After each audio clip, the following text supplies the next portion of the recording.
ដាក់ពន្ធជាធរមានបានធ្វើឲ្យរូបិយប័ណ្ណនិងមាសបានកើនឡើងលើសពីការរំពឹងទុកសូមស្វាគមន៍មកកាន់ព័ត៌មានហិរញ្ញវត្ថុរបស់ Epic Insights ការសង្ខេបព្រឹត្តិការណ៍ប្រចាំថ្ងៃទី3ខែមេសាឆ្នាំ2025សម្រាប់លុយដុល្លារបានបន្តការធ្លាក់ចុះរបស់ខ្លួនមកដល់បរិវេណតម្លៃ 103.100 បើទោះបីជារបាយការណ៍ការងារហាក់ដូចជាមានការងើបឡើងមកវិញបន្តិចក៏ដោយការធ្លាក់ចុះរបស់លុយដុល្លារអាមេរិកគឺដោយសារតែការប្រកាសពន្ធរបស់លោក Donald Trump ជាធរមានបានធ្វើឲ្យវិនិយោគិនក្រឡេកមកមើលមុខទំនិញក៏ដូចជារូបិយប័ណ្ណផ្សេងៗដើម្បីជៀសវាងពីភាពមិនច្បាស់លាស់នៃភូមិសាស្ត្រនយោបាយសម្រាប់លុយអឺរ៉ូបានហក់ឡើងមកវិញក្នុងបរិវេណតម្លៃ 1.0911 ដោយសារតែទិន្នន័យសេដ្ឋកិច្ចមានភាពល្អប្រសើរបូកផ្សំទៅនឹងការកើនឡើងនៃទិន្នផលសញ្ញាបត្រជាតិរបស់សហភាពអឺរ៉ុបដោយសារការលក់លុយដុល្លារចេញនិងក្រឡេកមើលទៅលើលុយអឺរ៉ូវិញចំពោះលុយផោនបានកើនឡើង3ថ្ងៃចុះគ្នាមកក្នុងបរិវេណតម្លៃ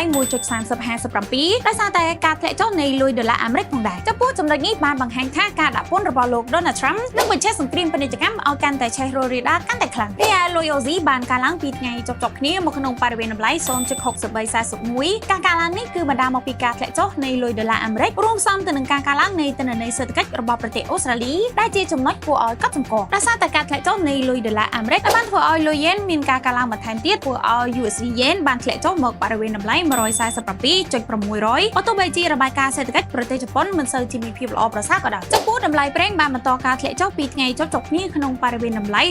68.800 ដុល្លារក្នុង1បារ៉ែលបន្ទាប់ពីពន្ធកុយបានធ្វើការដាក់ជាធរមានដែលត្រូវបានគេរំពឹងទុកថានឹងមានការធ្លាក់ចុះនៃតម្រូវការប្រើប្រាស់បូកផ្សំទៅនឹងភាពមិនច្បាស់លាស់ជុំវិញកិច្ចប្រជុំរបស់អង្គការ OPEC Plus ដែលបានលើកឡើងថាការបង្កើនការផលិតហាក់ដូចជាមិនអាចទៅរួចតម្លៃនេះបានបន្តការកើនឡើងទៅដល់កម្រិតតម្លៃខ្ពស់បំផុតនៅក្នុងប្រវត្តិសាស្ត្រទីផ្សារជាលើកទី20ដល់កម្រិតតម្លៃ